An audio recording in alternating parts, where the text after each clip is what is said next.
spring and was coaching there. Well, I think high school, maybe high school. I mean, being a manager is tough enough, but being a pitching coach on guys that you don't see only every summer, and, you know, everybody I know has their, you know, this guy comes with the understanding he's going to get this many innings, and we don't want to overwork this guy, and it's tough. But, I mean, he seems to really, I mean, like I said before, we've had really good luck. Brock was a tremendous pitching coach when he was here, and Nate's taken over and done a fantastic job. And I think it's just him and Eli. I hear him, they talk a lot. Yeah. Like, not just in the game, but, like, on after games and all that. Now, Eli, when he was a high school player, and I know in college he was primarily a pitcher, but in high school he was a pitcher and a catcher, and fantastic at both. Which does he, like, feel more comfortable? Does he advise pitchers more, the catchers? What does he feel like? You know, I know he's the overall manager, but you know, if he's gonna specialize on one, which one would you think he would go to or gravitate towards? Probably pitching. I just know that he you know, with Nate, he trusts him, and then we have Chris Sabalas, he's the catching guy, so you know, he really just lets them do their things, and you know, he just overlooks it all. And just, you know, this. He's covered on both apps. He's got specialists for both, but you know, and he's got a big game. Is it tomorrow? Yes, tomorrow we play Menlo School, 4 p.m. at Clancy Field in Roseville, and that is for the Division III or Division IV NorCal Championship. Division III. Okay. And that would be his. Now, did they win last year, or did they finish second in the NorCal? Roseville? Yeah. We were runner-up. Runner-up, okay. Yes. So this is their second straight appearance in the NorCal champ. That is just an amazing job. Oh, man. That is just amazing. You must be so proud. Oh, very, and of the kids too. Yeah, absolutely. There's a strike two and one of a program. I mean, he talked about it when he was up here, and I told him, I said, you know, I've done some football. High school football, and some of the programs like Casa Roble. A couple of years ago, they were down, and they have really used community, and they are way up now. And he's done the same thing with Roseville in baseball, I think. Yeah. There's another strike. I mean, with 4 schools in Roseville, I mean, it's it's tough. It is tough. I mean, it's really tough. I mean, Oakmont, a couple years ago, I think they won. Oh, they were fantastic with T.J. Nichols, right? Yeah, correct. And the other 2 schools, I mean, Wood Creek and West Park, fantastic schools. Yeah, Call strike 3. Well, Ray Garcia, I don't know if this was a good visit or not. Somehow I've given you the okay to do your King G or whatever it is you're calling yourself. So get out of here. Go get that done. Find out from everybody and let me know when we're going to do it, because we'll get – for some reason I will be interviewing a baby on this show. I love it. All right. Thanks, buddy. All right. Bottom of the 4th, Potters on top.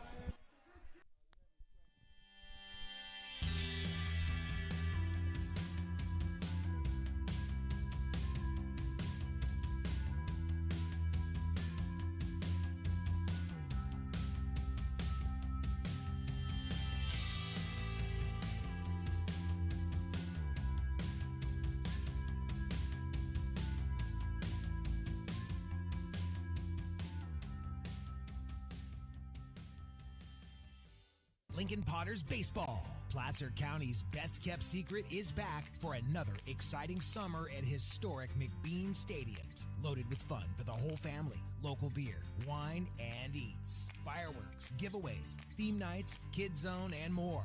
Come join in the fun and enjoy small-town baseball with Major League Entertainment. Tickets on sale now at LincolnPotters.com. Lincoln Potters Baseball. Come on out and join in the fun. Buy a personalized brick for you, your loved ones, or your business, and show everyone your commitment to Lincoln baseball. Framed and engraved by our own Lincoln High Ag program students, your brick will be featured on unique movable brick walls. Find your name in the stadium entrance for the 2024 and 2025 seasons. Then visit your brick in its permanent home inside the stadium. Bricks can be purchased here for $250. Get it now at friendsofmcbean.org. I'm Bill Spear, North Valley president of 5 Star Bank. Chaz McNeilis will start us off here in the bottom of the 4th inning. Then Quincy Marlboro and Jackson Norton against Drew Perry on for his 2nd inning of work. He gave up a run on a hit back in the 3rd inning, so he will face McNeilis, who has 2 hits and 2 RBI. And they were about as different as they could get. One of them was a sun-aided pop-up to left field, and the other one was a frozen rope to right field. So he's 2 for 2. He is 3 for 6 on the season with 3 runs batted in.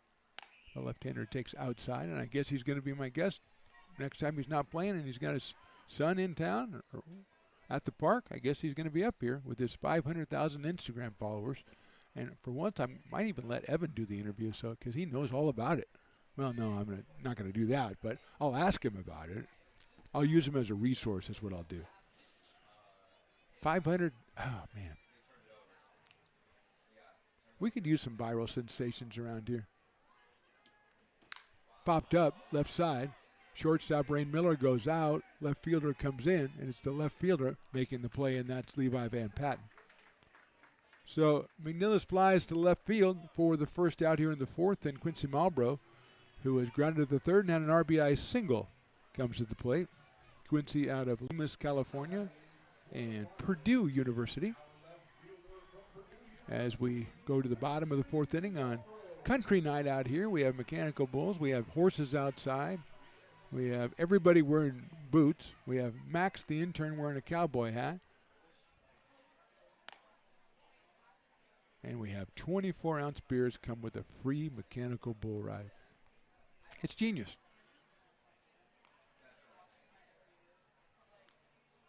I need someone to go down and I can do a live report from there and see if we're getting anybody doing that. Here's a strike. 1-1 on Malbrough. Quincy, I don't know if he totally agreed with that, but that's the way it's going to be. Perry easily at 90 miles an hour now. The big right-hander out of Sac City College. Gets himself another strike. That one took something off. 1 ball and 2 strikes. Kind of a weird weather day out here. It was warm. Still warm, but it's like overcast warm. Very pleasant.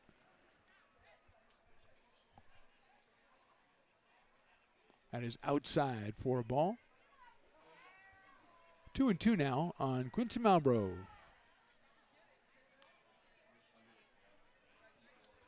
You can kind of see, looking at the broadcast, in left center field, the clouds. They're all over the place that way in that pattern. I don't think it's any alien thing or anything. I think it's just a pattern of clouds. 3-2 coming up to Quincy now. He's followed by Jackson Norton for the Potters today.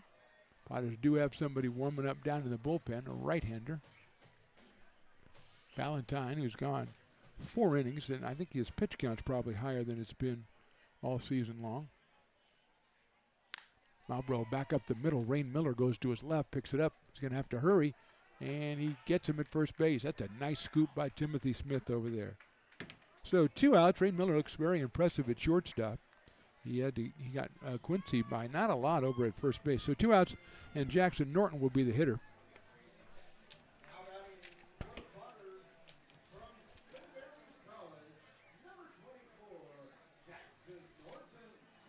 Looks like Jacob Gergen warming up in the pen for the Potters, wearing number 30. His parents were here the other night. I don't know that they're back. But Jacob out of Albuquerque, New Mexico. So maybe they're not. So here's Norton, who's walked and singled. Takes a strike. 1-1 on Jackson out of Sacramento. 2 home runs on the summer.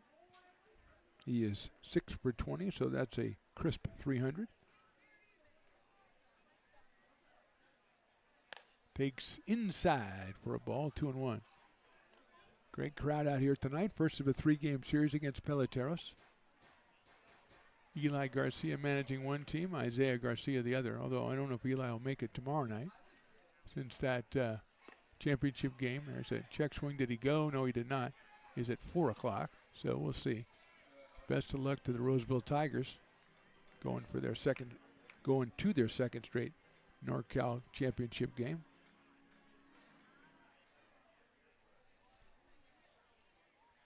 Swinging and a miss. 3-2 on Jackson Norton.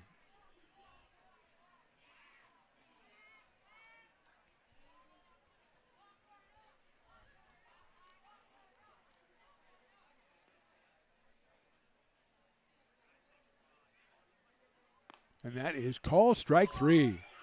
Good inning for Drew Perry. 1, 2, 3 in the fourth. We go to the fifth. Potters on top 7-2. Hi, Bill Evans, president of the Placer County Association of Realtors. We're in the store conference facilities, an amazing team help us keep together an amazing organization. And we thank them all. This organization can't do what it does and can't run the way it runs without the help of so many members volunteering their time.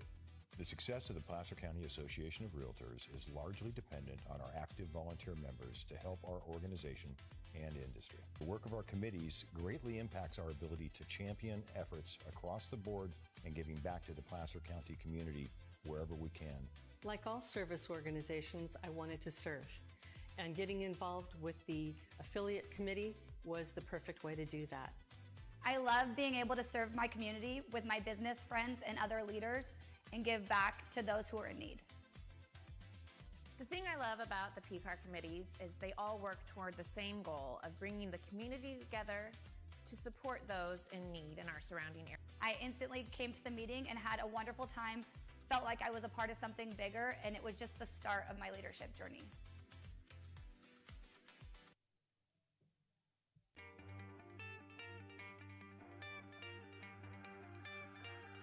Gooseport Public House. We have sports on 10 big screen TVs, 23 beer taps with classics and crafts, a full bar with creative craft mixed drinks, live music, and most importantly, great fresh food.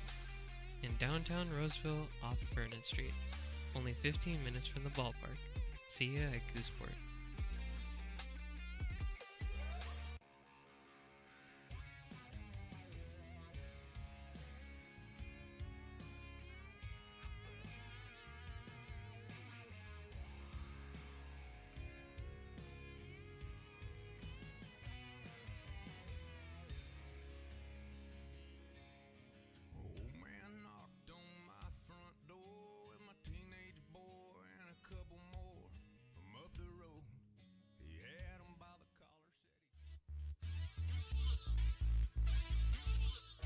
Chris Fisher leading us off here in the top of the fifth, what makes him the first batter in the Farmers' fifth inning. So if he makes an out any which way, I'll say any which way but loose tonight because it's country night, then it will be half price on Farmers Brewing Company down at the Brick and Barrel backyard, or a good place to get a beer bar. And if you pay for a 12-ounce, you get a 24-ounce, and then you could parlay that into a visit to the Mechanical Bull and get a free ride. It's confusing, but it's worth it. He pops one up right side out of play. Chris has been hit by a pitch and singled, so he is 1 for 1. I have this elaborate scheme where you pay for 12, you get 24, and you go take the Mechanical Bull. I don't know that people are taking advantage of that. We'll see. We'll see. We'll have to send somebody down to get a tally and see how many riders we've had that have got 24-ounce beers. Fisher swings and misses, 0-2. Jacob Gergen out of Albuquerque, New Mexico, University of New Mexico. This is probably his, I'm going to say, third appearance of the summer.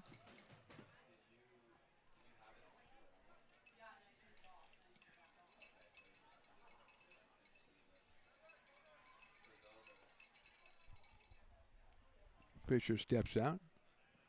Chris from Sierra College. Out in center field for Peloteros tonight. First of a 3-gamer, and now Gergen says, come on out here, Cooper Smith. We need to talk things over. We have not been the battery so far this summer, and we got to get our signals straight. I don't want to lose this first hitter. Peloteros, as we've seen, they've got 2 in the first inning on the Wasselchuk home run, but they also had the bases loaded back in the third, and Ballantyne had to strike out Martinez and Sui to shut down that rally. So they have been on base. 3 hits and 3 free passes issued by Ballantyne. He was 4 innings, 3 hits, 2 runs, both earned. He walked 2, he hit 1, and he struck out 6. And Andrew is in position to get his 3rd win of the summer if the Potters hold on to this 7-2 lead. Gergen's slider is outside, 1-2. Ballantyne obviously gave up 2 runs, which he had not done, and so that's 1 pitch to Wasselchuk that Andrew actually is more of a credit, I think, to him than it was a bad pitch from Ballantyne. But other than that, I think Andrew probably a little bit, that one is rolled out towards shortstop. It's going to be a tough play for Bland over to first, and he didn't get him. He didn't get him because Fisher beat it out. which means he is not making an out, which is not good for the people who want half-off farmers, although in the past, Willie has said if the batter makes out on the base pass, it still counts. So we'll see if that happens. If he gets forced at second or is thrown out stealing, still counts, Evan. I know we're trying to give people a break, but that has been Willie's rule from the beginning on the Farmer's Fifth. Here's Rain Miller. The shortstop has hit into a fielder's choice, and he's done it again. So he's 2 fielder's choices. And both times he forced Mr. Fisher. If he does it again, then obviously that's Farmer's fifth inning. Fastball in there for a strike by Gergen. 86 miles an hour for Jacob.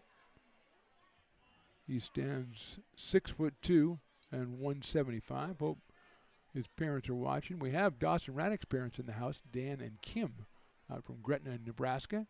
Great to see them and meet them outside.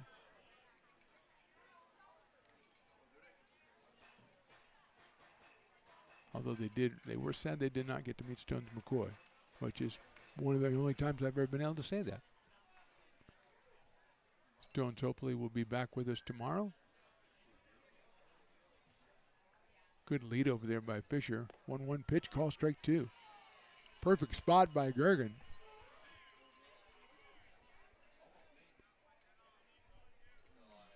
Got the bottom of the strike zone. The Peloteros have somebody warming up. Their starter, O'Neill, went 2, and Perry has now gone 2. Chopped at the plate and fouled down. Ends up down the third baseline in the dugout. So we'll do it again at 1 ball and 2 strikes. Rain Miller followed by Andrew Wasselchuk, who has homered and walked tonight. Piper the Peacock, who has been kind of absent. He made his big appearance and then has kind of been out of the spotlight, but he's back now. He's got his dance contest coming up pretty soon. So he's got to get limbered up for that. Again, Fisher, big lead, and Gergen says too big, and he goes back over to first to Jackson Norton.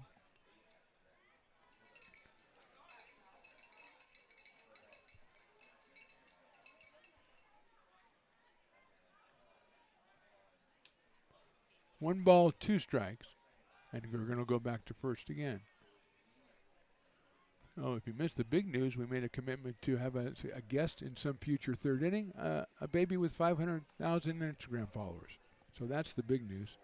Looks like Luke Williams, a right-hander, is that gentleman down in the bullpen for Peloteros. As Gergen goes to the plate, swing and a miss. The throw to second base is John. He got him. He is out at second base. The throw was perfect by Cooper Smith. To me, it looked like it was a little bit late.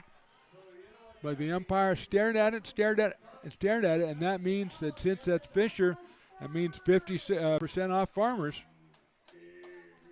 So, I mean, true to his word, Willie says, let's go with it. And that was the 3rd strike on Rain Miller. So a big double play. Strike him out, throw him out, double play for the Potters. And that kind of, I don't know if he's already done the double today, but that is a double play, and it would get you a row of free double-doubles.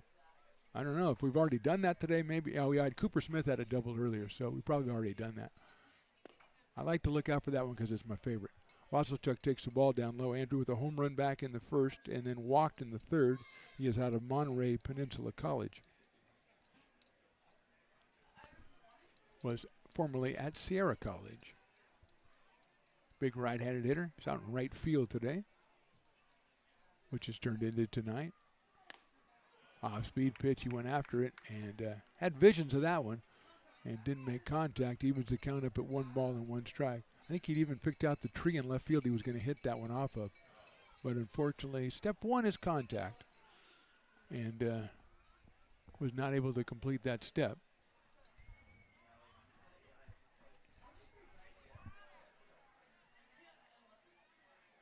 Swings and misses at that fastball, and that's Gergen's at 87. That's Jacob, maybe his best fastball of the summer right there. Threw it right by Wasselchuk.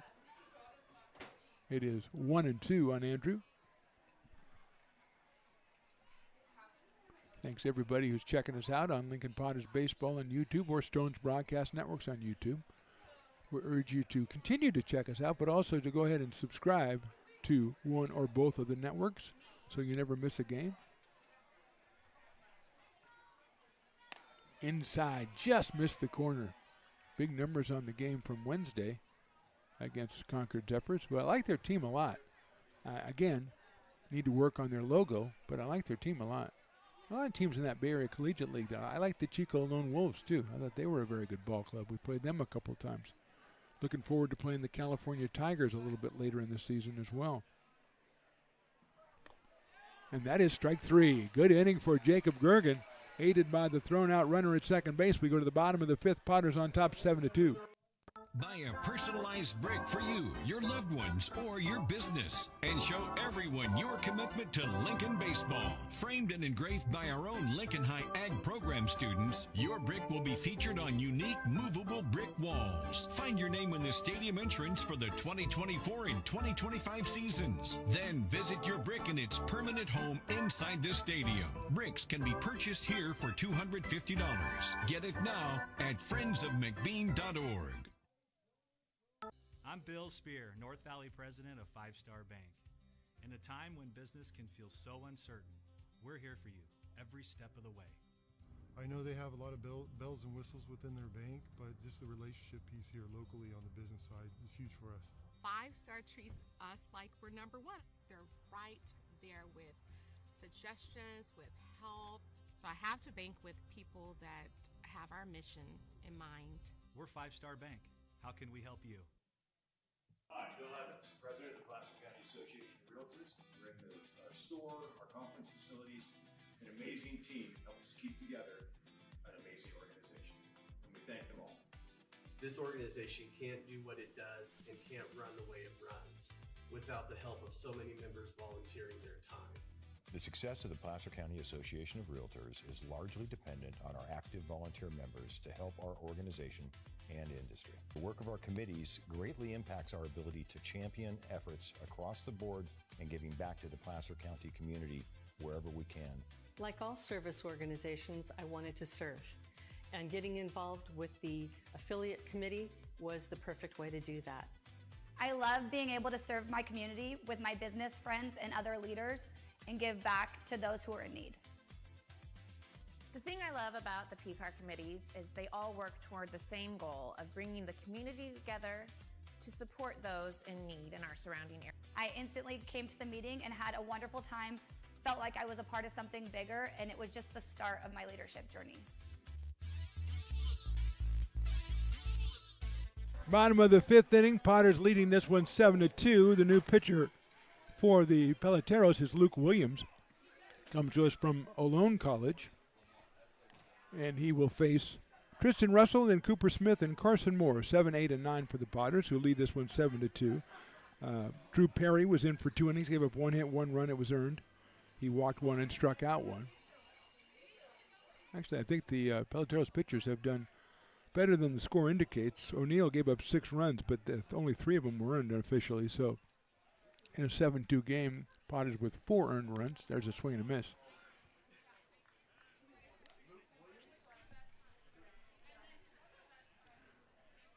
Russell, 1 ball and 1 strike. Tristan has walked and grounded out.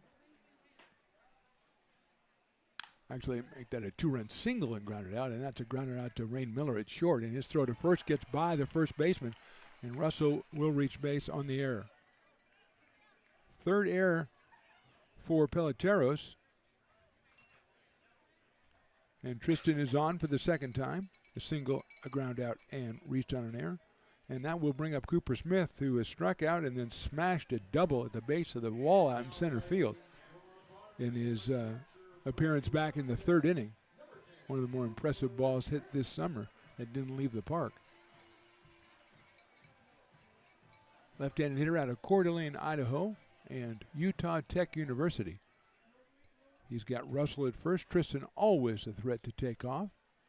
Williams to the plate, and it is a ball too high.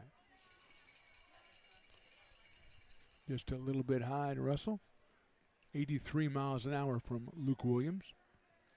Carson Moore to follow here. We are in the bottom of inning number 5.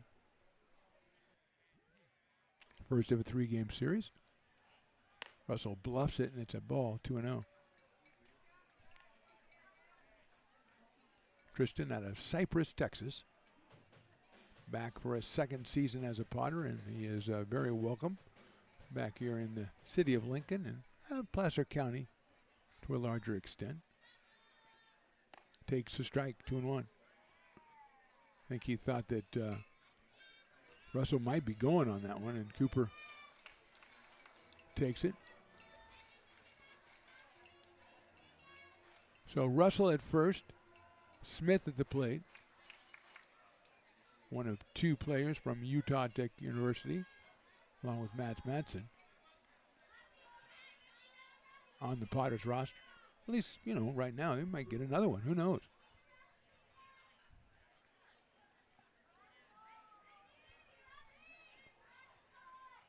Cooper takes a strike. 2-2 on the Potters catcher.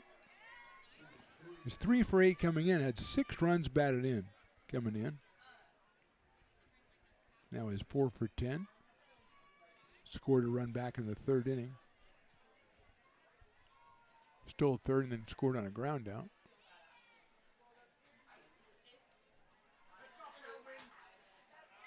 That is outside. The runner does go. The throw is in time, and he's out at second base. That's a fine throw right there by the catcher, Ethan Suey. And Russell is out at second. Pitch was outside. So it's 3 balls and 2 strikes. And that just was a perfect pitch for Suey to throw on. He has a left-handed batter. It's an outside pitch. Came in about 74, 75 miles an hour, easy to handle, and he just gunned it down to second base. 3-2 pitch is called, strike 3. So Williams gets the strikeout. That is the 4th strikeout for Peloteros pitching today.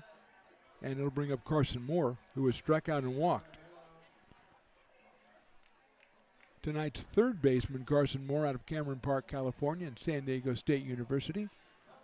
Member of a section winning team at Del Oro High School.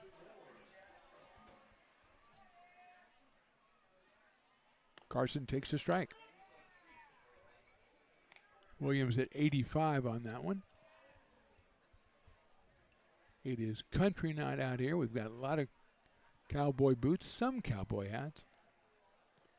See another couple down there to my right. Horses out in front, mechanical bull downstairs. Beer specials.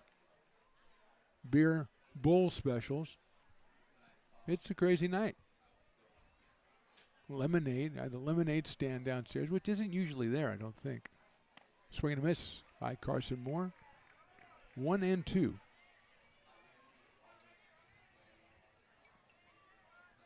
Tomorrow, 7:05 again. Peloteros once again the opposition. And then Sunday, 1:05. Popped out of play. That will be the last Sunday afternoon game of the season. There are, looks like 4 more Sunday games, but they'll be at 6:05. They are all, I think, PEL games. So come on out. Sails that one high.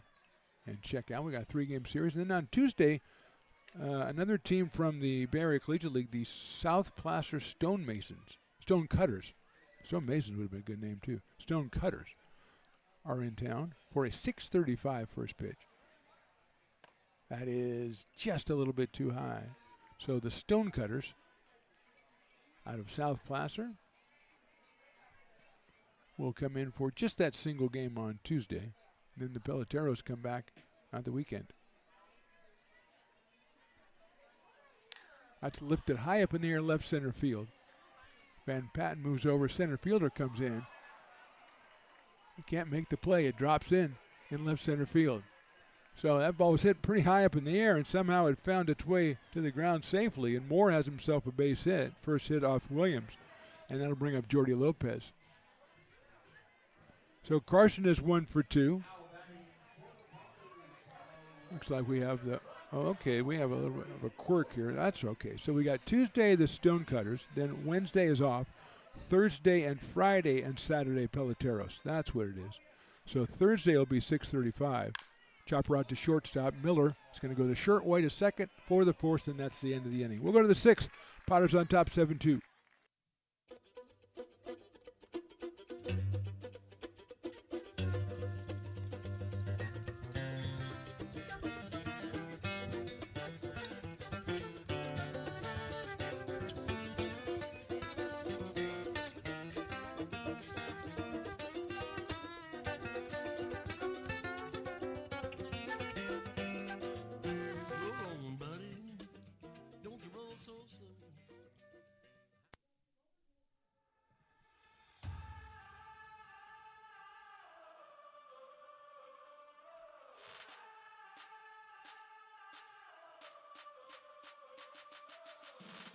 You are Laborers Rising. And now you understand where we came from, what solidarity means, and what we have ahead of us. No one's going to defend us but us.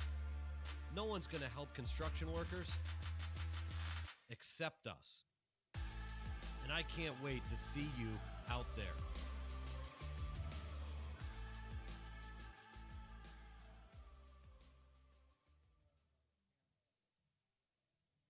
American River College is a top-tier community college sports program that provides student athletes with the opportunity to thrive both athletically and academically. ARC Athletics is currently ranked 5th in the state and 2nd in Northern California. With over 19 sports programs, our athletes compete with the region's best athletes. Our diverse and dedicated coaching staff helps athletes develop the skills necessary to compete at the next level. Start your community college athletics journey with us. American River College, Sacramento's best athletic program. Go Beavers.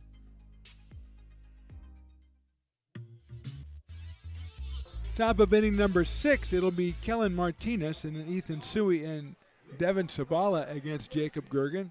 The second pitcher for the Potters struck out 2, gave up a single in his first inning of work. That single was erased on a stolen base, or an unsuccessful stolen base.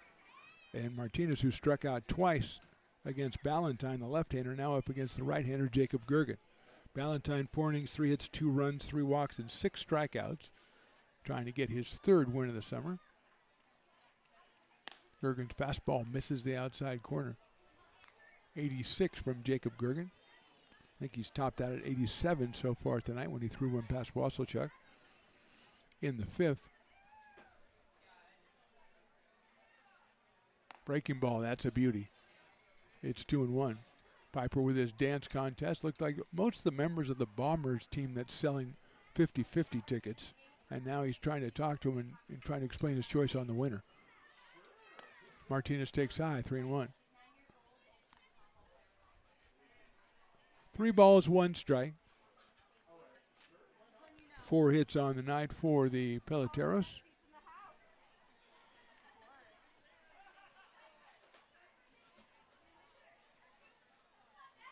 Check swing, but it's a called strike. 3-2. Nice breaking ball toward the back foot of Martinez. He couldn't do anything with it, so it's a full count. Potters with some activity in their pen. Same with the, that is a beautiful pitch. It bends in over the outside corner for the call, 3rd strike. So Martinez strikes out for the 3rd time tonight. 2nd time looking, and it brings up Ethan Suey. The catcher has grounded out and struck out. Looks like Tyler Vargas warming up for the Potters, a newcomer out of Rancho Cordova and Wagner College. I believe Wagner's the Seahawks. I think we have somebody else from Wagner. That's crazy. Got to get that. Looks like we have a pinch hitter, Dante Ruggiero, number 26, hitting for Suey, and no doubt coming in behind the plate. So Ruggiero coming here for the first time. Swings and misses out of Sierra College. So Suey was 0 for 2 while he was in there. Ruggiero taking his spot, a 1 ball, 1 strike count. Check swing, back to the backstop. 1-2.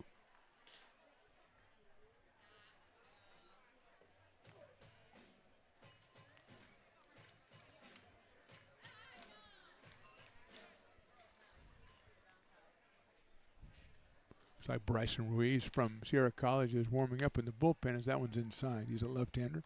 Wearing number 0 for Peloteros. So Ruiz for Peloteros, Vargas for the Potters. Activity in both pens here in the top of inning number 6. Ripped down the third base line. That's a fair ball. Ruggiero's getting around first. He's headed for second. Chasing it is Malbrough in the corner. And Dante Ruggiero decides, hey, I'm going to stick with 2. And he's got himself a double with 1 out here in the 6th. 5th hit for Peloteros.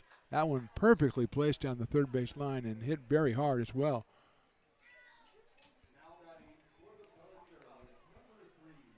That'll bring up Devin Zavala, the infielder out of Cosumnes River College.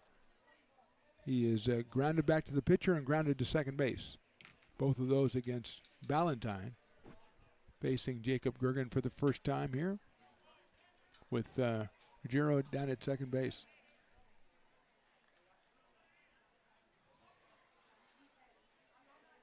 Breaking ball perfectly placed. Strike 1, 0-1.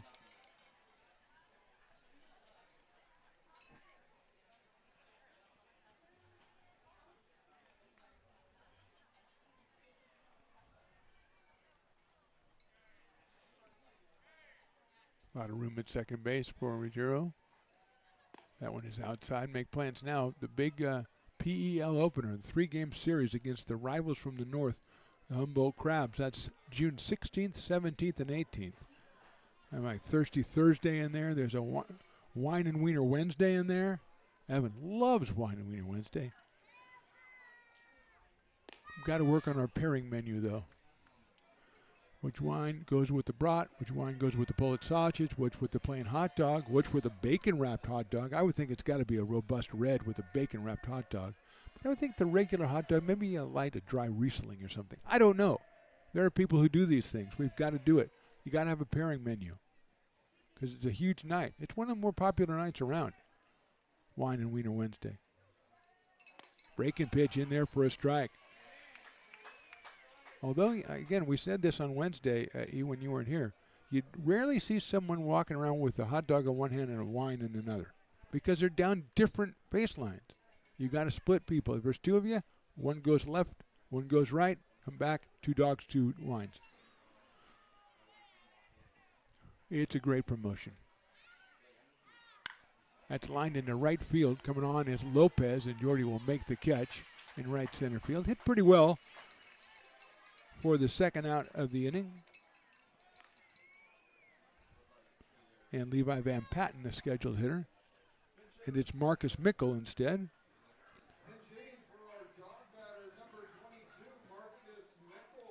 So Mickle automatically becomes the Dueling Dogs batter.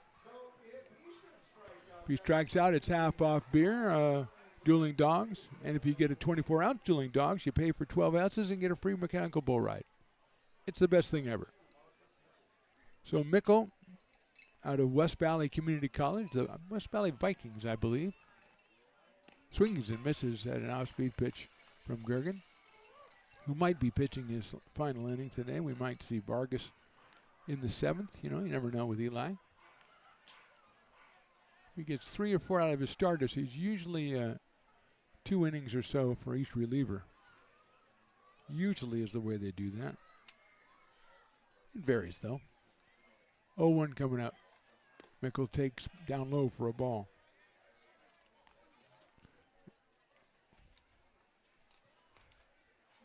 Yeah, no reliever as far as I can tell by going back. Actually, we had one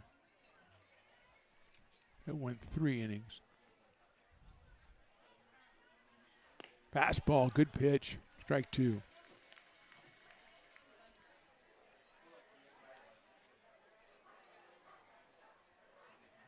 I think that was actually Jordy Lopez as a pitcher back on the 25th. So it's 1 ball and 2 strikes, just 1 pitch away from that half off, which we got out of the Dueling Dog batter last time when it was Van Patten. Gergen delivers. Swing and a miss, and he struck him out. So Dueling Dogs rejoice, it's half off. Potters fans rejoice. We go to the bottom of the 6th. You're on top 7-2. Potters fans, fans want to keep restoring and renovating historic McBean Stadium? Now you can become a member of Friends of McBean. Annual membership start at $50. Become a member now at friendsofmcbean.org. When it comes to your home's maintenance and repairs, Jeffers Resource Group has you covered. Our handyman services offer a comprehensive range of expertise, from minor carpentry to drywall, electrical and flooring for property managers, landlords, and renters alike. We ensure that every job is completed to the highest standards, so you can have peace of mind. Contact us today to discover how Jeffers Resource Group can help keep your home in top shape.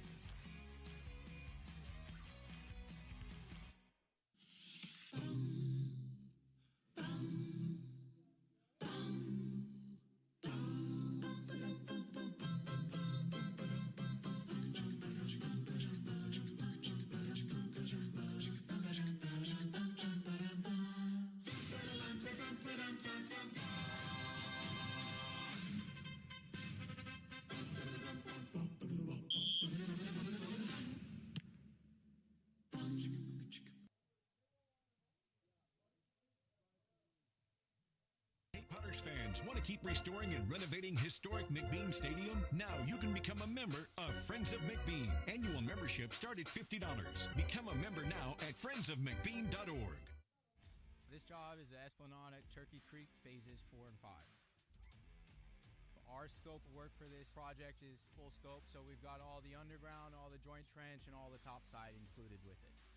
We're putting in sewer pipe, manholes. We're not doing services yet. We go through and do all the main line, and then we come back and do all the services after that. I would say this project right here, the one we're working on, is probably about a 2-month project. It's very costly to the developer, so beating the schedule is very important, more important than most projects. It's got a lot of groundwater, so we've got an extensive groundwater pump system in place. It's just cool to be a part of the built environment and know that for the next 100 years that people are going to use and enjoy what we've created here today.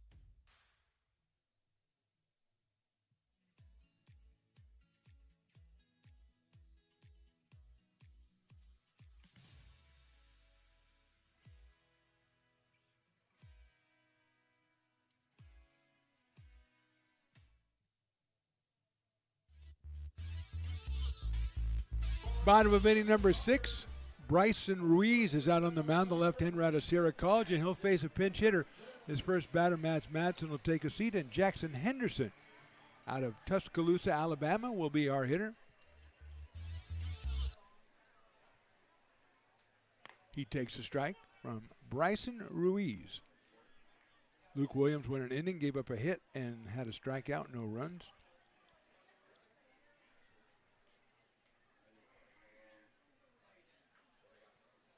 Ruiz breaking ball in there for a strike.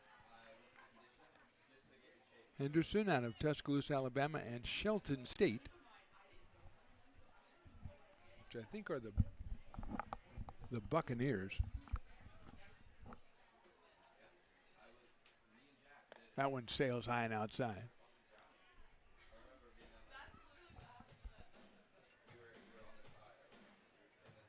Ruggiero in behind the plate. He was the pinch hitter for Suey. Drops one in, strike 3 call. Big breaking ball gets the strikeout. 5th strikeout by the Peloteros pitchers, who have by and large been very effective. O'Neill went 2 innings, gave up 5 hits and 6 runs, but only 3 of those were earned. He was kind of betrayed by the defense. Perry 2 innings, 1 hit, 1 run, and Williams 1 inning, 1 hit, no runs. And now Ruiz gets to strike out his first batter, and here's Perrin Bland. Potter shortstop takes outside corner for a strike. He has walked, reached on an error, and grounded to second. So 0 for 2 for Bland today. 16 for 31 on the summer with 13 runs batted in. Chop it down to third. That is Cruz Lopez across the diamond. Nice catch over there by Timothy Smith at first base for the out, and quickly 2 up and 2 down for the Potters in the 6th. And Chaz McNeilis will be the hitter. He is tonight's designated hitter. He's got a couple of singles. He's got a couple of runs batted in. He's also flied out to left, so 2 for 3.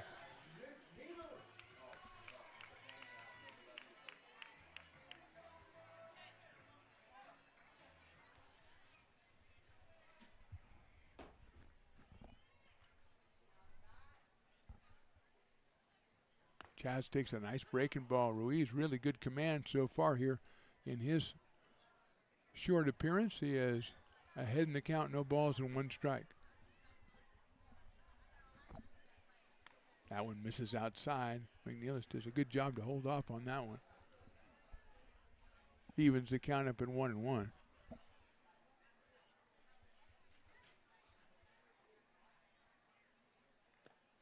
Misses outside with that. 2-1. Well, he's going to get a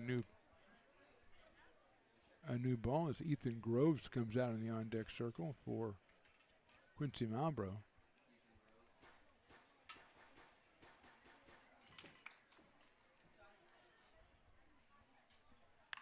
That's a lifted foul outside of third. It'll go to 2-2.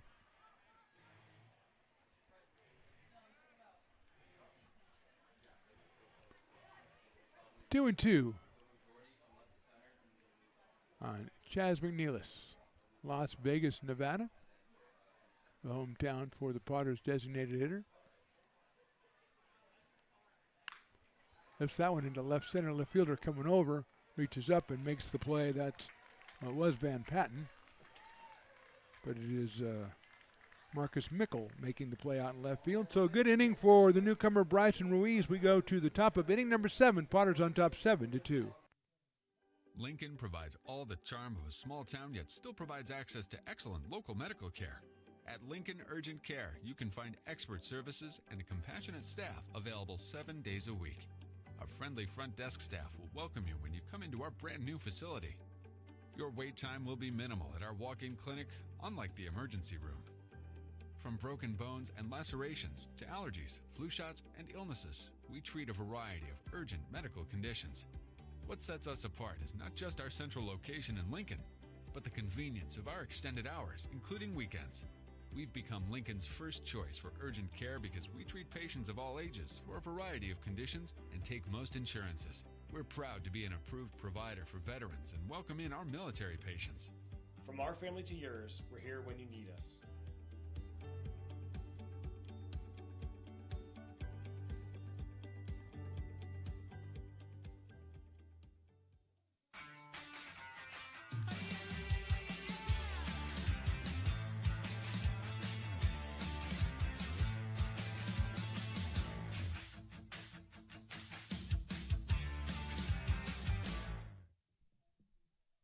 Fans want to keep restoring and renovating historic McBean Stadium? Now you can become a member of Friends of McBean. Annual membership start at $50.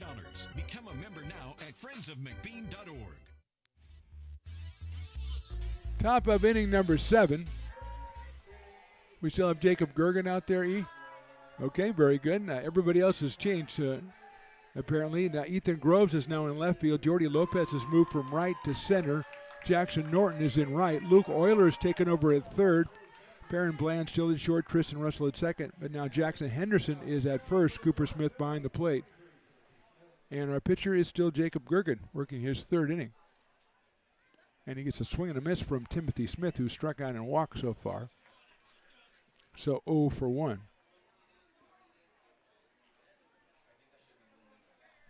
So Carson Moore is out for Luke Euler. And that one misses the outside corner. Ballantyne went the first 4, gave up 3 hits and 2 runs.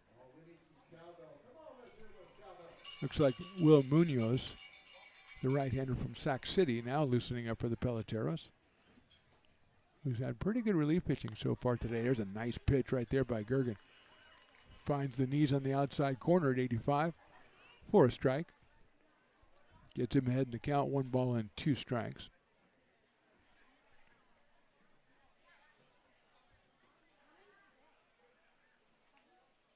Misses that one, kind of flies out of the hand a little early. 2-2 against Timothy Smith from Sierra College, playing at first base today. Cruz Lopez is scheduled next, and then Chris Fisher. Inside, spins him away, 3-2.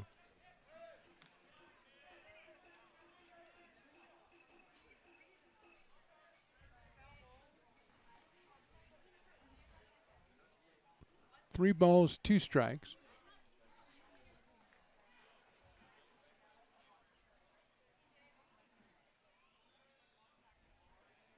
Again, want to thank Dan and Kim Raddick out from Gretna, Nebraska to watch Dawson, and they came up to say hello before the game as Smith gets the base on balls.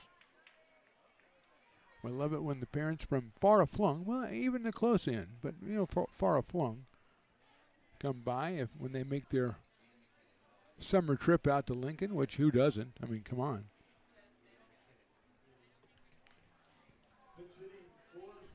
Looks like we've got Aiden McKinnon coming up to bat for Lopez. So McKinnon in here for Lopez, who was 1 for 2 while he was in there. And that's outside. Aiden out of Jessup University will probably take over at third base for Cruz Lopez.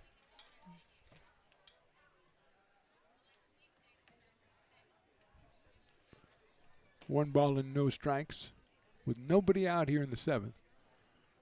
Peloteros scored 2 in the first inning on the Wasselchuk home run. Since then, the Potters pitching has held them down pretty well, as they have a total of 5 hits, 3 against Ballantyne, 2 against Gergen.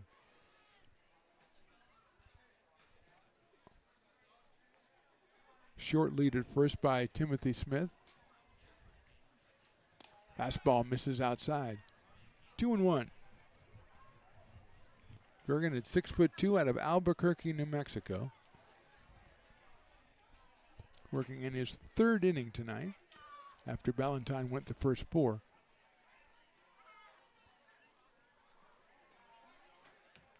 That one also outside.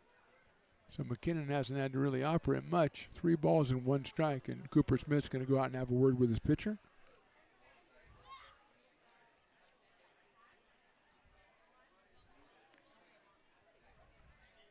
Chris Fisher at the top of the order, scheduled next.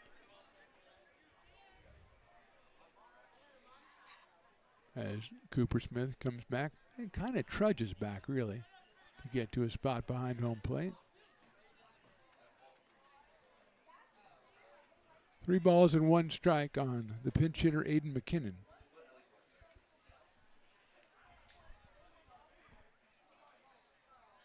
Swing and a miss. There's a good fastball that we've seen from Gergen tonight. That one gets by McKinnon and makes it 3 balls and 2 strikes.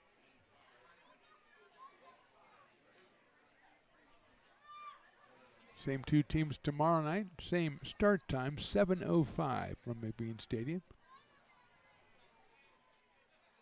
McKinnon takes call, strike 3, and throws his hands up in an exaggerated super shrug emoji, and he is out on strikes. That's Gergen's 5th strikeout and 11th strikeout for Potters pitchers tonight, as Ballantyne had 6. And with 1 out, that'll bring up Chris Fisher in the top of the order. Chris out of Sierra College has been hit by a pitch, singled and singled. So he is 2 for 2 and has been on base all 3 times. One of those times was against Gergen, the first 2 against Ballantyne. Right-handed hitting center fielder. Watches that one, the slider outside, 1-0.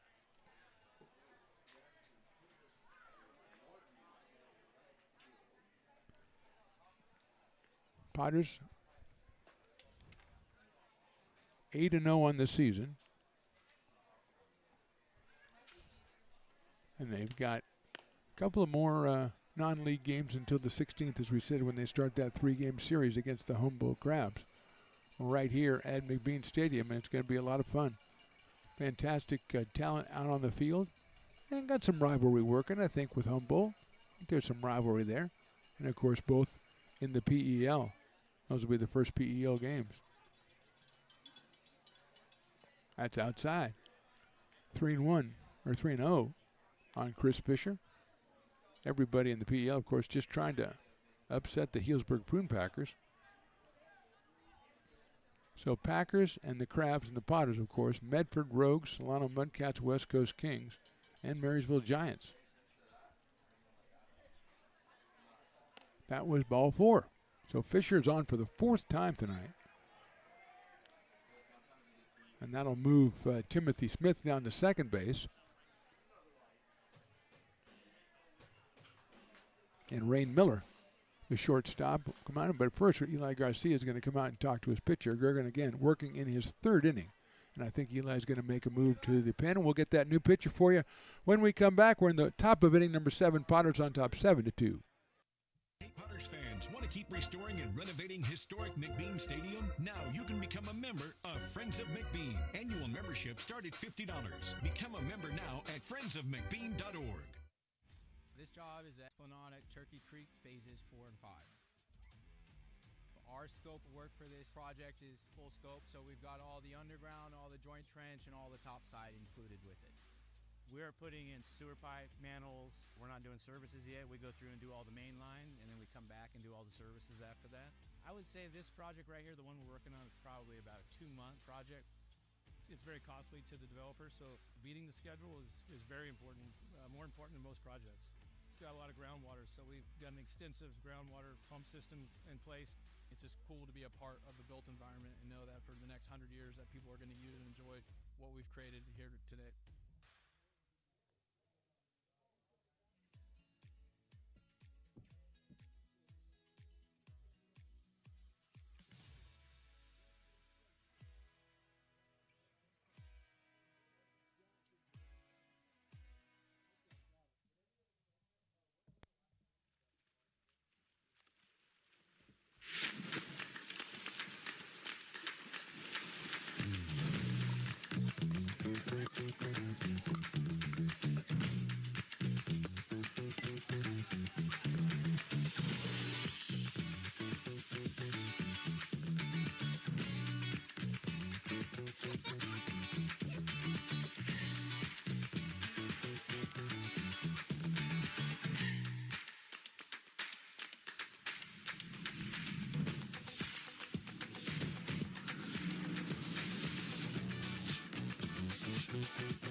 We are back in the top of the 7th inning. Potters on top 7-2. Dylan Schmidt is our new pitcher, the right-hander from Roseville, California, and Cal State San Marcos. He will come on to face Rain Miller with runners at first and second and 1 out.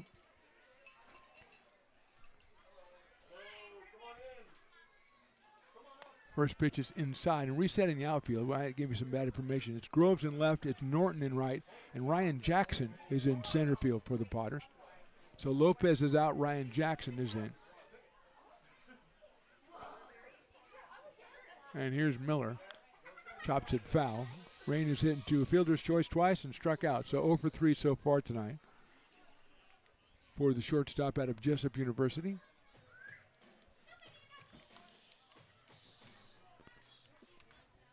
One out and 2 on for Peloteros, with Wasselchuk on deck, and we've seen what he can do back in the first inning.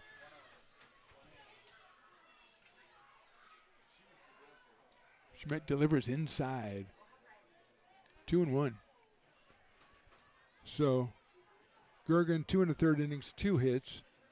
He struck out 5. He is responsible for the runners on base. Right now he did walk 1. It makes Schmidt the third pitcher for the Potters, and Dillon inside again. So he's a pitch away from loading the bases with Wasselchuk coming up to the plate.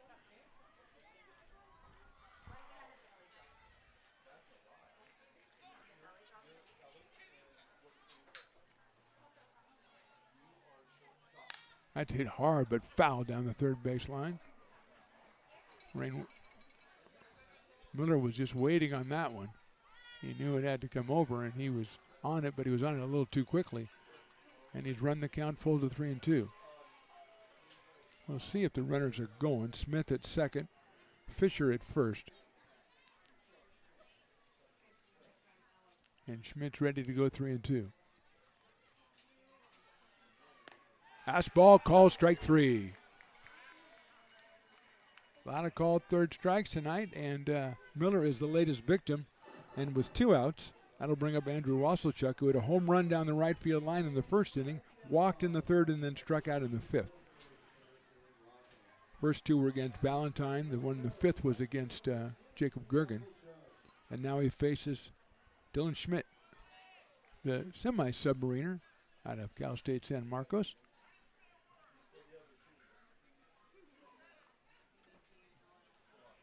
Outfield, straightaway and deep for Wasselchuk. Takes a breaking ball that sails inside. 1-0.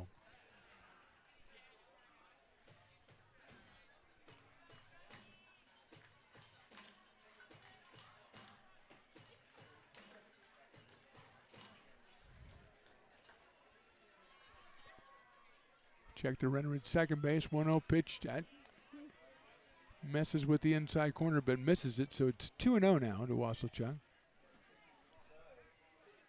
Kellen Martinez, the DH, is scheduled next. I think that's number 34. I think that's Cade Robertson in the on-deck circle. But we'll see if the situation arises. Right now it's all Wasselchuk, and he's ahead in the count. 2 balls and no strikes. Chopper back to the pitcher. Over the pitcher's head. It's going to be a tough play for anybody and not going to be made. Thought it was going to come down to Schmidt, but as soon as I saw it was hit farther than that, not a chance for Tristan Russell coming in. And it's an infield single, and it does load the bases, and that makes that 44. That's Jared Hackney out of Jessup University. He will be the pinch hitter for Martinez and become the new DH. Martinez was 0 for 3 while he was in there. And here's Jared Hackney. He's a catcher, first baseman, third baseman, outfielder from William Jessup University, and he's up here in a big spot right now with the bases loaded and 2 outs in the 7th.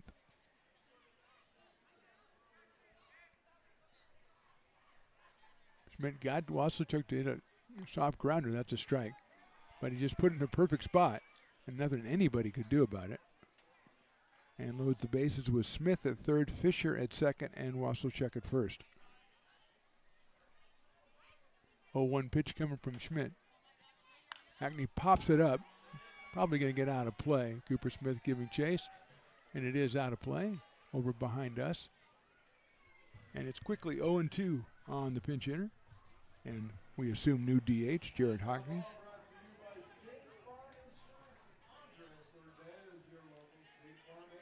Pirates have been in some tight spots. We had the 2-run home run by Wasselchuk. Then the Peloteros loaded the bases in the third. They've had runners in seemingly every inning, but haven't been able to push any across. And now they've got the bases loaded again. Hackney swings and misses. He struck him out. A big strikeout by Dylan Schmidt. So the Potters get out of it with no problems. We'll go to the bottom of the 7th inning. Potter fans will stretch, and they've got a 7-2 lead.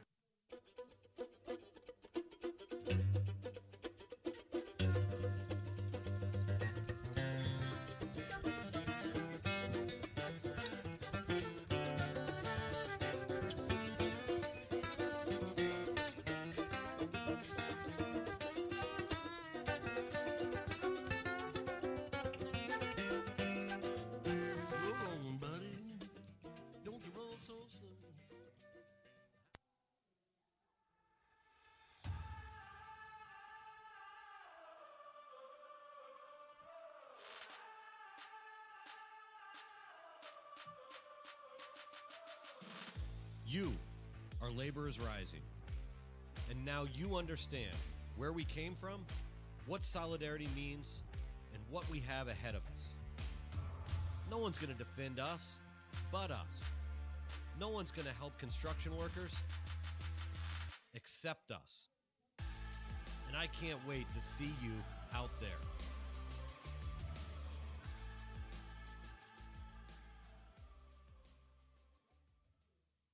Potters fans, want to keep restoring and renovating historic McBean Stadium? Now you can become a member of Friends of McBean. Annual membership start at $50. Become a member now at friendsofmcbean.org. This job is the Esplanade Turkey Creek phases 4 and 5. Our scope of work for this project is full scope, so we've got all the underground, all the joint trench, and all the top side included with it. We are putting in sewer pipe, manholes. We're not doing services yet. We go through and do all the main line, and then we come back and do all the services after that.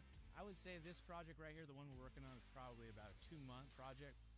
It's very costly to the developer, so beating the schedule is very important, more important than most projects. It's got a lot of groundwater, so we've got an extensive groundwater pump system in place. It's just cool to be a part of the built environment and know that for the next 100 years that people are going to use and enjoy what we've created here today.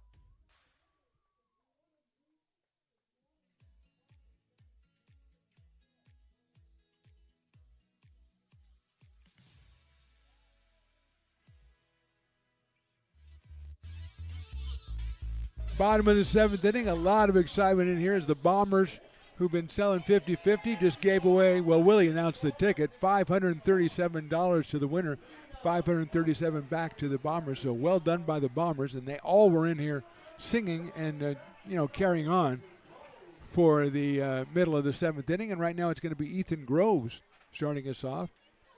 He is in for Quincy Malbrough, left-handed hitter out of Elk Grove, California, and Sac City College. And the left-hander is against the right-hander, the new pitcher, Will Munoz from Sac City, the 5th pitcher. O'Neill, Perry, Williams, Ruiz, and Munoz. Ruiz 1 inning and 1 strikeout, and he gave up no hits and no runs. And the relief pitchers have gone 4 innings and just allowed 2 hits and 1 run for Peloteros since that big first inning when the Potters scored 3 times. Actually, 3 times in the first and 3 times in the second. Then the relievers took over, and all those 6 runs were not earned. 1 ball and 1 strike on Groves.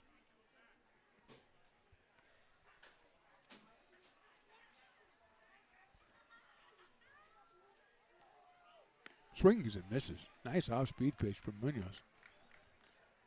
Gets him ahead in the count, 1-2.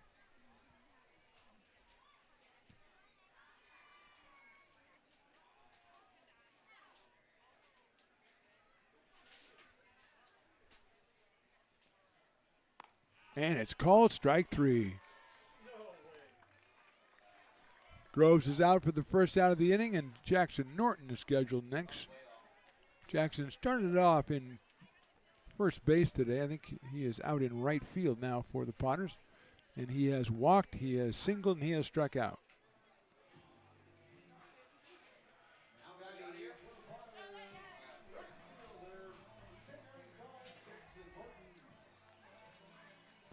So Norton out of Sacramento has a pair of home runs on the season and takes a strike over the inside corner from Munoz.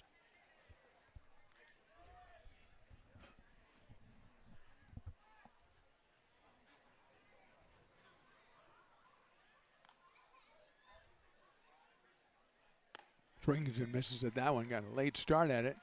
And quickly behind 0-2 is Jackson Norton. 6 for 21 on the year with those 2 home runs. Outside and low. Dante Ruggiero is the catcher. Came on and back in about the 5th inning for Suey.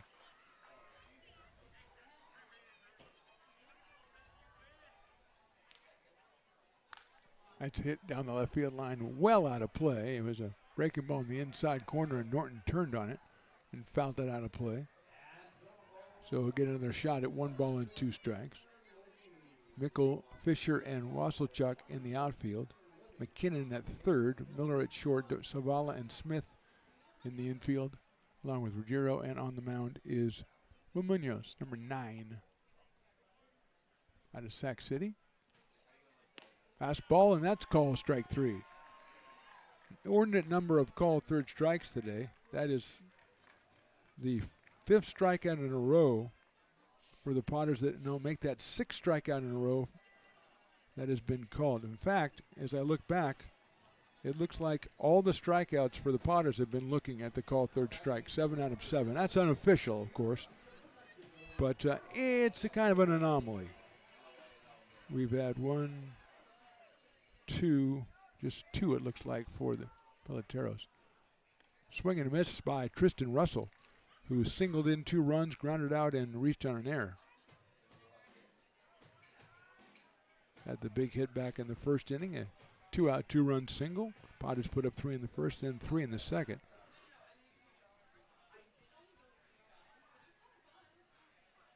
That's in the dirt, goes back to the backstop. 1-1 on Tristan Russell.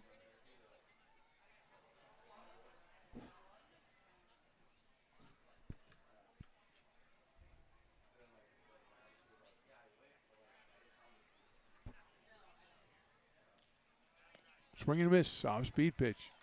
1-2.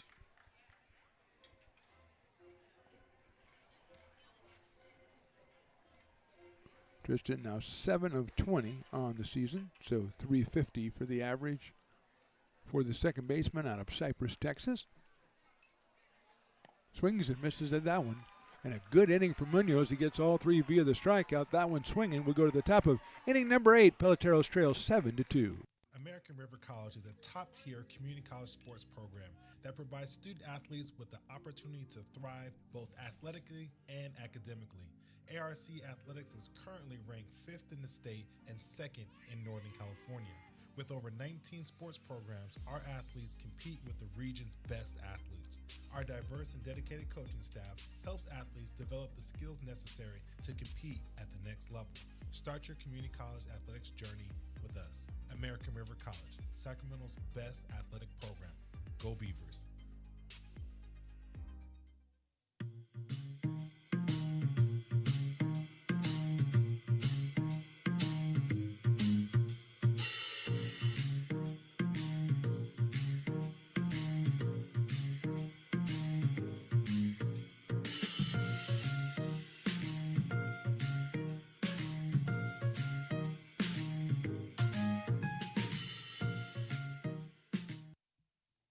Hey, baseball fans, you may have noticed our scoreboard goes out from time to time. You can help us get a new one. Give $20 and get a chance at winning 2 tickets to some of the region's biggest events, like the Outlaw Festival with Willie Nelson, Bob Dylan, and John Mellencamp, a Sacramento Kings game, or Ringling Brothers Circus. All proceeds benefit the Big Swing Capital Campaign. You can buy now at friendsofmcbean.org.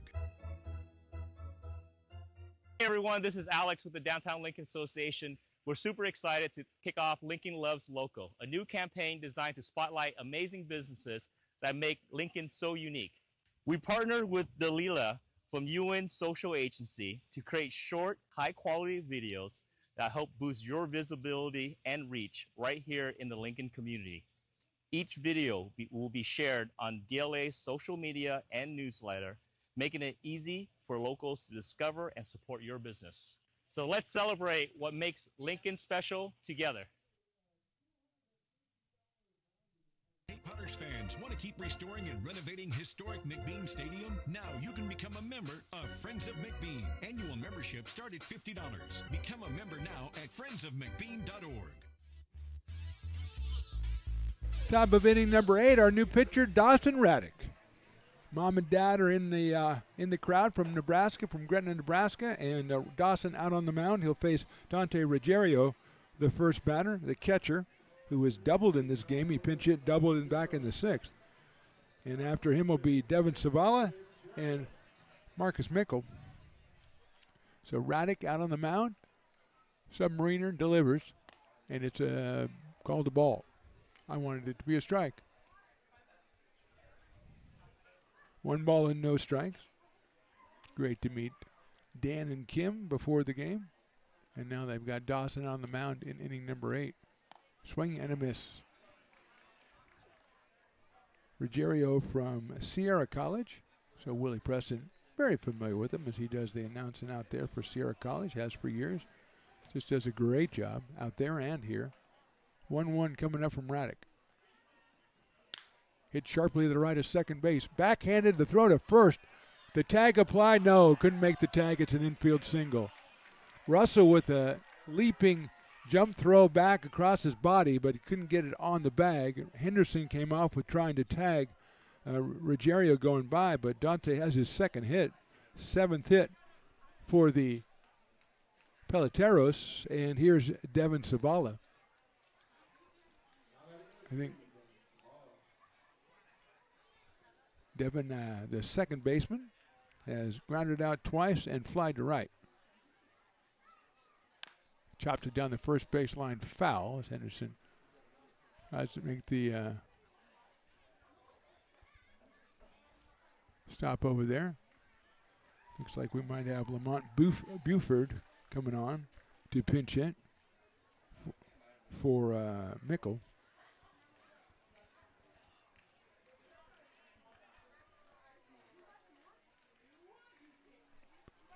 Oh, 1 coming up. Fouled out of play by Sabala. Quickly 0-2 with Ruggiero over at first base.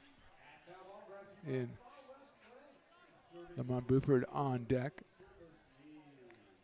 Maybe it's Bufford. Lamont Bufford. Okay, we'll go with that. Out of Cabrillo College. He is loosening up in the on-deck circle, but right now it's all about Sabala. Swings and misses. And he is down on strikes.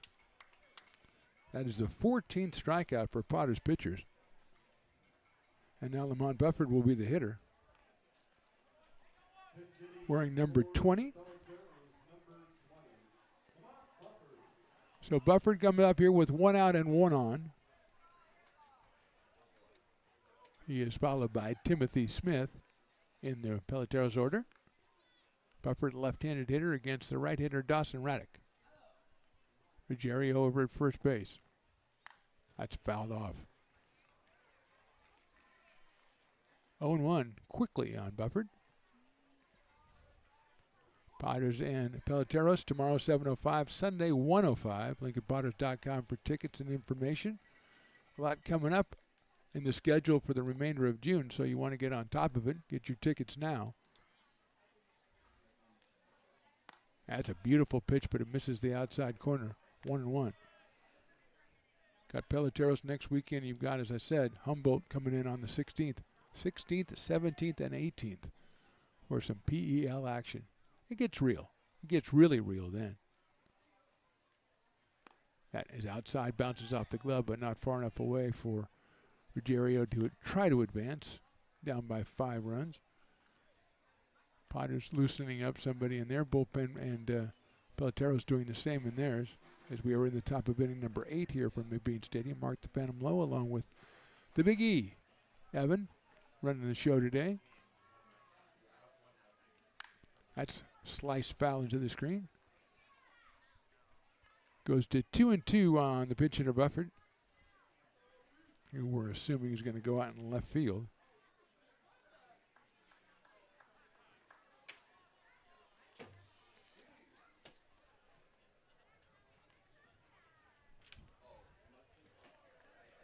Alex Krosno, wearing number 15, out of Westmont College, is that individual in the Peloteros pen,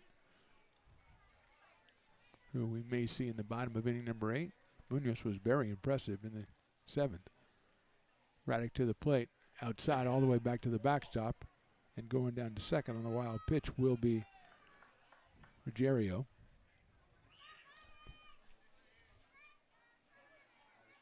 Looks like Noah Madsen primed to make another closing appearance for the Potters as he is loosening up down the pin. So Raddick trying to set it up for Noah Madsen here. Full count on Bufford. And that is a ball 4. So he gets the base on balls, puts runners at first and second. And Timothy Smith, the first baseman, who struck out once, he's walked twice, comes up here with a chance to do some damage in the top of the 8th inning for Peloteros.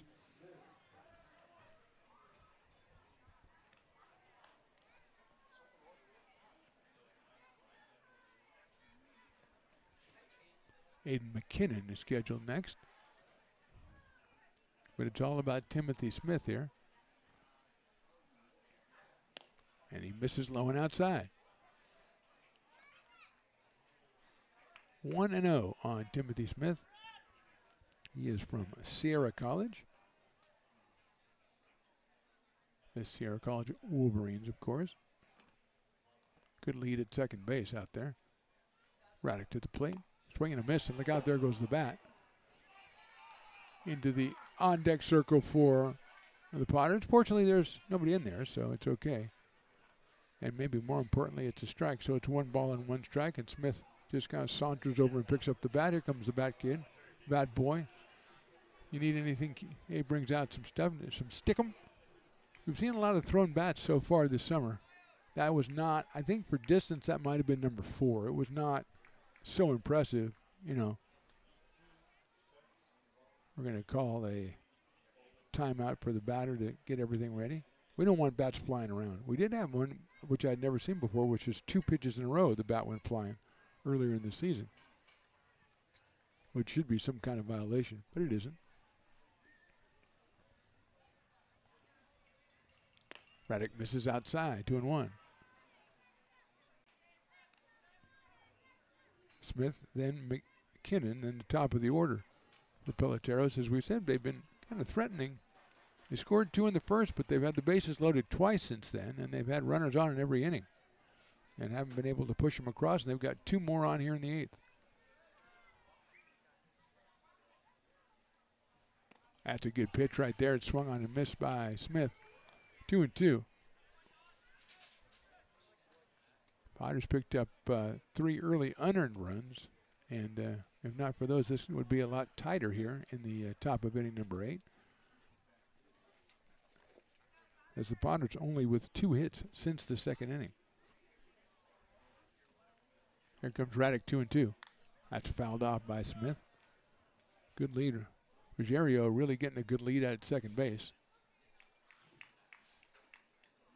I think he would easily score on any base hit to the outfield. Bufford over at first after he walked in his first appearance at the plate. Raddick working with Cooper Smith behind the plate. That is outside. That's a nice short hop by Smith. I really think that Ruggiero wants to take off back at second. We're at full count right here.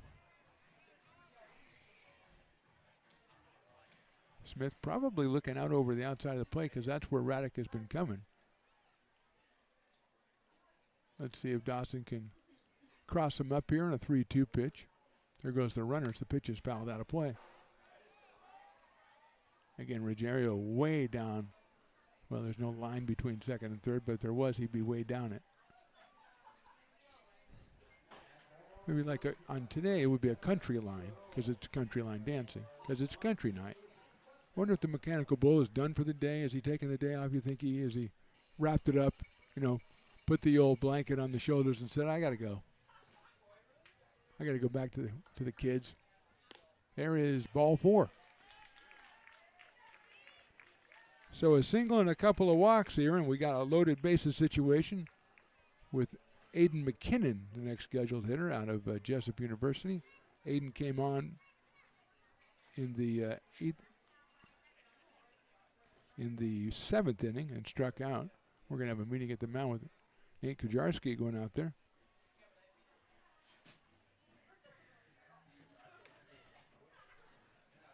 And he's getting everybody together with a bases loaded situation, talking about what they're going to do if the ball's hit here, what they're going to do if the ball's hit there. Umpire says, I'll let you have a little bit of a chat and figure things out, but then I'm going to come out and break things up. Because quite frankly, I'm recording stuff and I got to get home. He probably records Matlock and stuff like that, but that's, those seasons are over. They're on summer hiatus now, sir. If he's a big screaming guy, the umpire, I would think. Yep, Peacock. So here's McKinnon. Aiden out of Jessup University comes up here with this situation. He could do some real damage to the Potters. It is a 7-2 game, but only 1 out in the inning. Potters obviously at double play depth, even at the corners. Although Euler is a little bit up at third. And then McKinnon fouls it back to the screen. So Henderson's back at first. Euler is up at third. So you think Luke would probably come home with it. Cruz Lopez started at third. He was 1 for 2. Then McKinnon came on in the 7th. He is 0 for 1 so far. He's up here in a big situation in the 8th. Call strike 2. Looked like McKinnon timed that one, was going to swing, decided not to, and then couldn't do anything about it.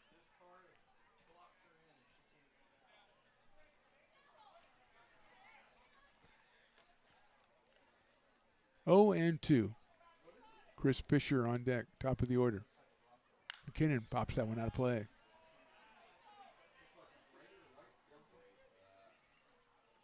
Third bases loaded situation for the Peloteros. So far, they haven't been able to push anything across, but McKinnon up there doing his best, but he has an 0-2 count. Dawson Raddick on the mound for the Potters. McKinnon chops it out towards second base. Second step on second, one, throw to first, double play. Tristan Russell pulls them out of the jam. We'll go to the bottom of the 8th inning. Potters getting by the skin of their teeth. They're up 7-2. Potters fans want to keep restoring and renovating historic McBean Stadium? Now you can become a member of Friends of McBean. Annual membership start at $50. Become a member now at friendsofmcbean.org. This job is the Esplanade at Turkey Creek phases 4 and 5. Our scope of work for this project is full scope, so we've got all the underground, all the joint trench, and all the top side included with it. We are putting in sewer pipe, manholes. We're not doing services yet. We go through and do all the main line, and then we come back and do all the services after that. I would say this project right here, the one we're working on, is probably about a 2-month project. It's very costly to the developer, so beating the schedule is very important, more important than most projects.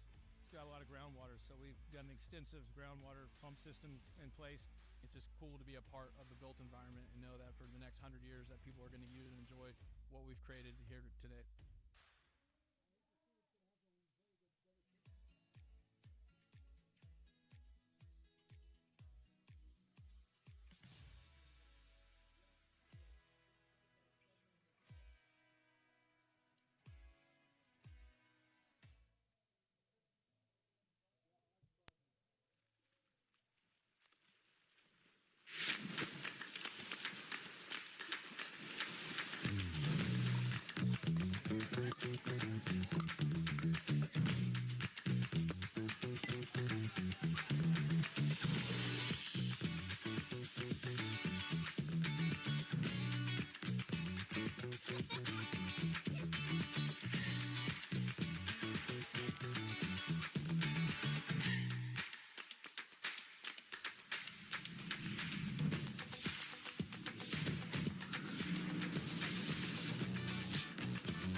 Lincoln Potters Baseball. Placer County's best-kept secret is back for another exciting summer at historic McBean Stadiums. Loaded with fun for the whole family, local beer, wine, and eats. Fireworks, giveaways, theme nights, kids zone, and more.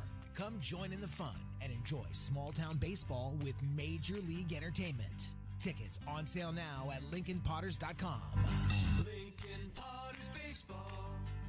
Come on out and join in the fun.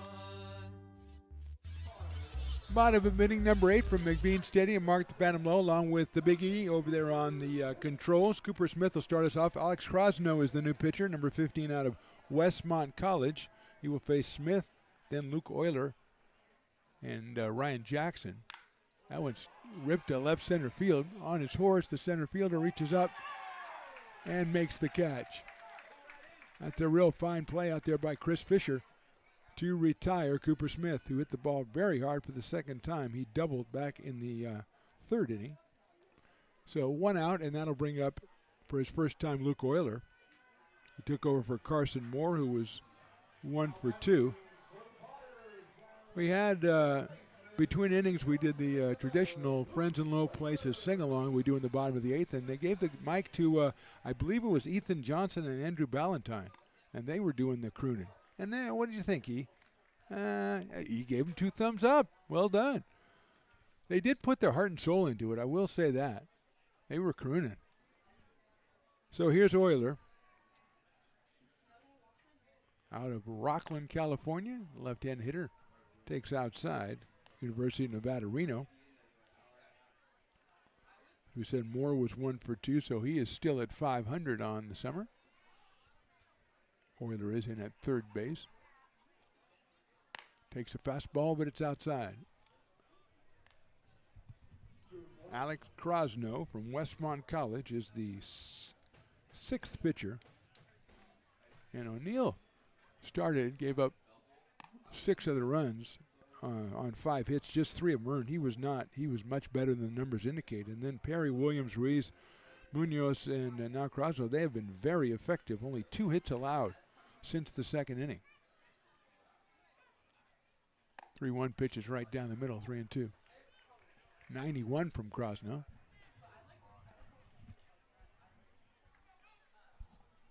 So again, we've had 3 unearned runs for the Potters out of their 7. That's hung on and missed. Oilers down on strikes. That is the 9th Potter to go down on strikes. With 2 outs, for the first time we'll see Ryan Jackson. Ryan making his first appearance in relief of Jordy Lopez, who was 0 for 2 and had an RBI and scored a run. So yeah, the Peloteros gave up 3 unearned runs in the first 2 innings, and they've left the bases loaded 3 times. So there's a lot for them to build on in this one, and look toward tomorrow and Sunday, the chance to knock off the Potters. Again, we had Eli Garcia managing the Potters. We have Isaiah Garcia managing Peloteros. Hit right back up the middle into center field, and Jackson has himself a base hit. There's that elusive 8th hit for the Potters, and it belongs to Ryan Jackson. And here's Jackson Henderson, who came on as a pitcher in the 6th and struck out for Mads Madsen. He is making his second appearance out of Tuscaloosa, Alabama, and Shelton State, the Shelton State Buccaneers. So yeah, Peloteros turn a couple of hits and a couple of less misplays, and they're right on this one and maybe even winning this one. Ballantyne is in line to be the winning pitcher, and O'Neill would be the loser if everything stays pretty much the same. Jackson takes the lead off first base. That's it down to the left of second base. Zavala has it, flips backhanded to first for the out. So another good inning by the relievers from Peloteros. We go to the 9th inning. Potters on top, 7-2. Hey, Potters fans, want to keep restoring and renovating historic McBean Stadium? Now you can become a member of Friends of McBean. Annual membership start at $50. Become a member now at friendsofmcbean.org. This job is the Esplanade Turkey Creek phases 4 and 5. Our scope of work for this project is full scope, so we've got all the underground, all the joint trench, and all the top side included with it.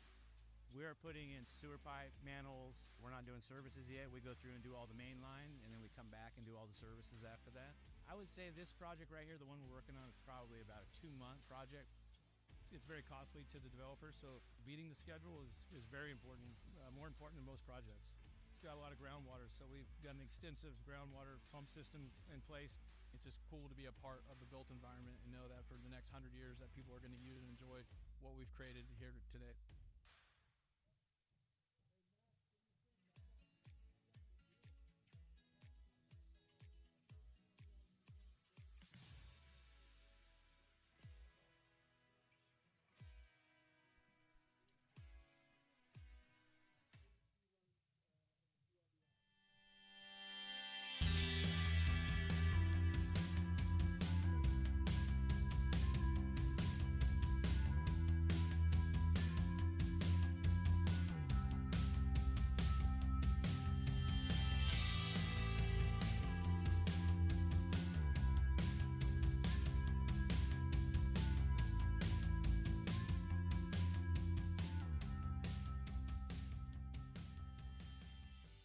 Lincoln Potters Baseball. Placer County's best-kept secret is back for another exciting summer at historic McBean Stadiums. Loaded with fun for the whole family, local beer, wine, and eats. Fireworks, giveaways, theme nights, kids zone, and more.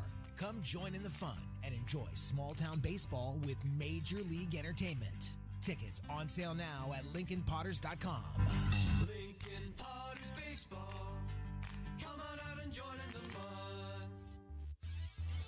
Top of inning number 9, Noah Madsen coming on to try to close this one out for the Potters. Noah out of Roseville, California. And he will face the top of the order, which means Chris Fisher, Rain Miller, and Andrew Wasselchuk. So Fisher has been hit by a pitch. He is singled, and he singled, then he walked. So he's been on base all 4 times, and he's 2 for 2.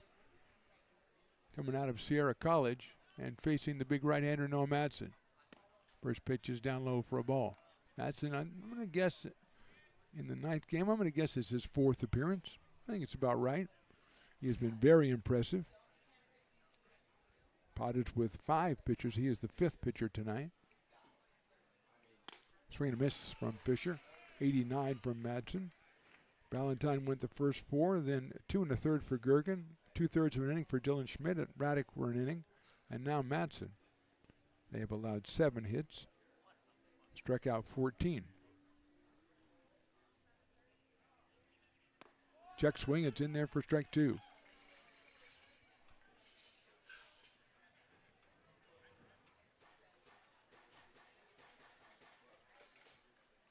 One ball, 2 strikes on Fisher.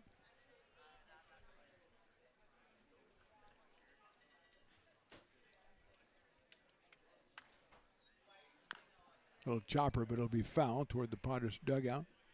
So we'll do it again at 1 ball and 2 strikes. Rain Miller to follow, and then Wasselchuk. 1, 2, 3 in the order for Peloteros. Country night, a big success out here at McBean Stadium. I don't know that I'll see that many cowboy boots again. Or little horses or mechanical bulls, for that matter. High fly ball right field. Norton goes back a little bit, circles, and makes the catch for the first out. That one got pretty far up in the air there, and Norton finally corralled it and made the catch for the first out, and that will bring up Rain Miller, the shortstop. 0 for 4, 2 fielder's choices, and 2 strikeouts for Rain out of Jessup University. Scored back in the first after he forced Fisher at second, and Wasselchuk hit the 2-run home run, which are the only Peloteros runs, although, as we said, they've threatened with 3 bases loaded situations. Miller takes down low, pops away on the plate, and a new ball is in as it's 1 ball and no strikes.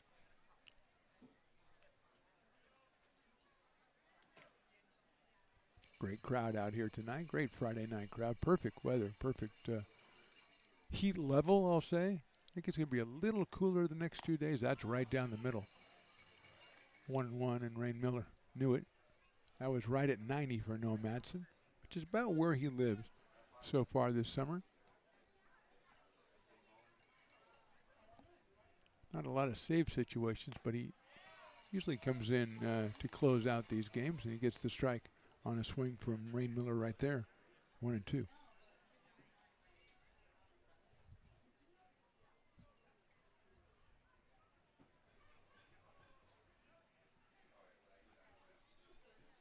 That one outside. Cooper Smith behind the plate in this one.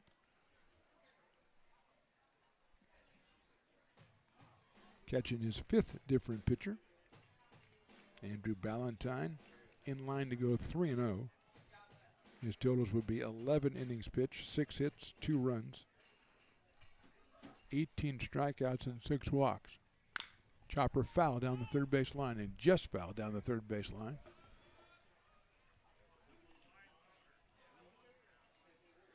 So we'll do it again with Rain Miller.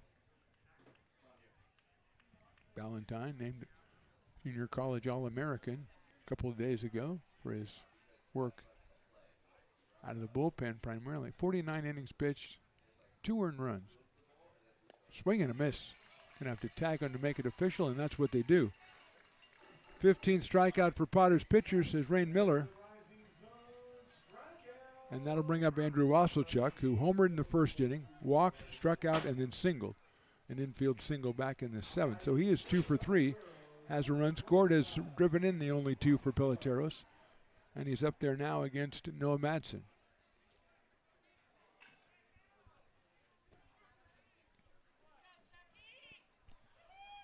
Jared Hackney is scheduled next, if the occasion arises.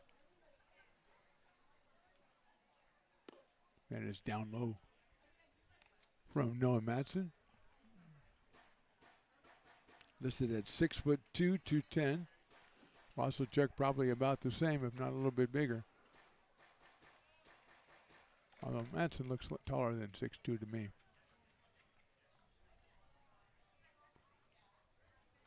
And he'll deliver 1-0. Hit sharply to left to shortstop into center field, a base hit. So Wasselchuk has himself a 3-hit night, and he is on with 2 outs here in the 9th. Very impressive hitting right there. And that'll bring up Jared Hackney, who came on for Martinez in the 7th and struck out with the bases loaded, so he is 0 for 1.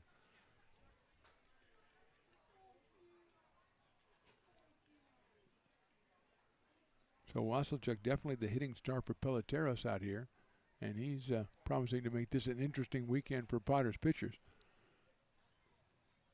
Hackney swings and fouls that one off, and might have got a little bit of Hackney, unfortunately. Wearing number 44. Got some shiny black shoes there. Very shiny.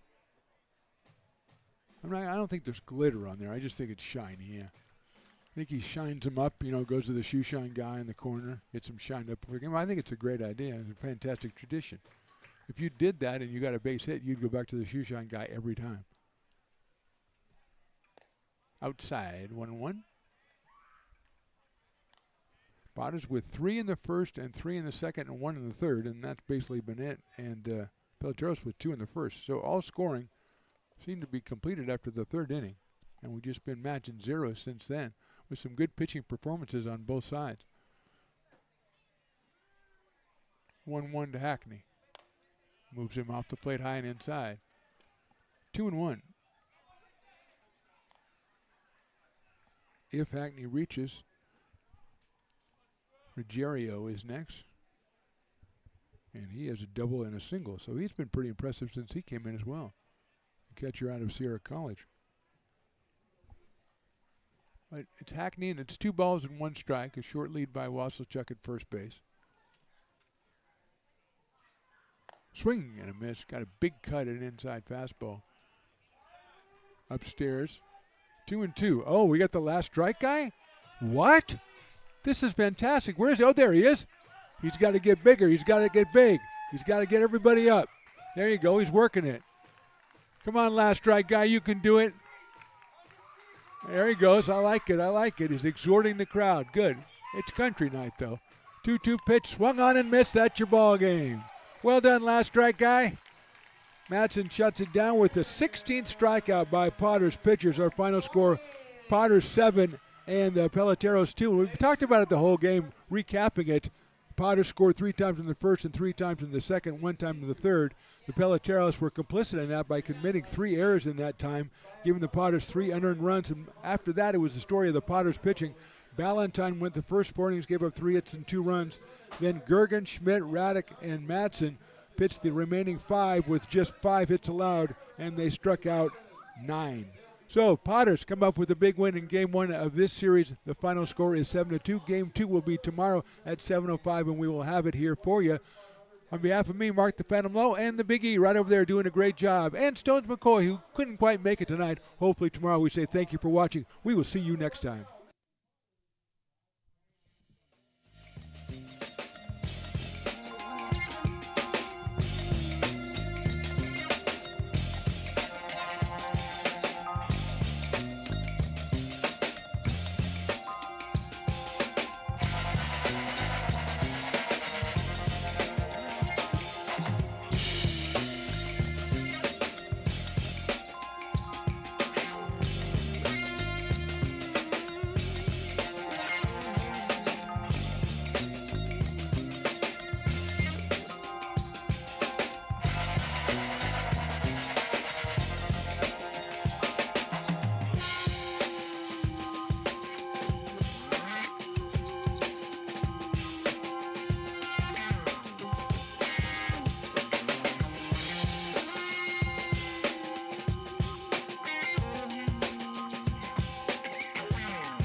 mama, I'm sure I'd handle now, yes, I am. Let's just speak loud in the world, and I'm a man with the greatest fear. Got to knock on me, but I love you better than me. Take my hand, don't be afraid, I'm gonna prove every word I say. Advertise the love for free, so you can place a bed with me. But one long time I was there. Tips in love, that little thing with my life, you can't call so mama, I'm sure I'd handle now, yes, I am. Hey, hard to handle that. Said, baby, here I am, a man all the same. Give me what you want, but you got to bring it home to me. There's a good no love, and then I got a little more in store. When I get the baby thorn and all, know you'll be around for more. Boys run on, not about to present. Touch and love, pretty little thing in my life, you can't recall. So mama, I'm sure I'd handle now, just a man. Yeah, honey, handle man. Yeah.